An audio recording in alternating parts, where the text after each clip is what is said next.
മാർക്കണ്ഡേയനെ കൊണ്ടുപോകാൻ വന്ന കാലനെ തന്റെ തൃശൂലം കൊണ്ട് മഹാദേവൻ വധിച്ച ക്ഷേത്രം. അതിനുശേഷം ഈ കാണുന്ന കുളത്തിലായിട്ടാണ് തന്റെ തൃശൂലം കഴുകിയത് എന്നതാണ് ഐതിഹ്യം. നമ്മളിപ്പോൾ ഉള്ളത് തിരൂരിലുള്ള തൃപ്രങ്കോട് ശിവക്ഷേത്രത്തിലാണ്.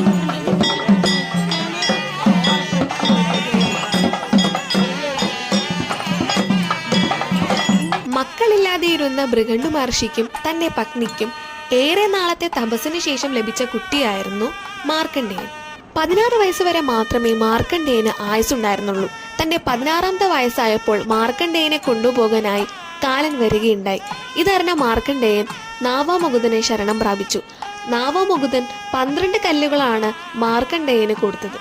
12ാമത്തെ കല്ലും കാലിന് നേരെ എറിഞ്ഞുകൊണ്ട് മാർക്കണ്ഡേയൻ തൃപ്രങ്കോടെത്തി. ശ്രീകോവിലിനകത്തുള്ള ശിവലിംഗത്തെ കെട്ടിപ്പിടിച്ചു നിന്നു. ഇളക്കം തട്ടിയ ശിവലിംഗത്തിൽ നിന്നും സാക്ഷാൽ മഹാദേവൻ പ്രത്യക്ഷപ്പെടുകയും കാലനെ വധിക്കുകയും അതിനുശേഷം ഈ കാണുന്ന കുളത്തിൽ തന്റെ തൃശൂലം കഴുകി എന്നതാണ് ഐതിഹ്യം.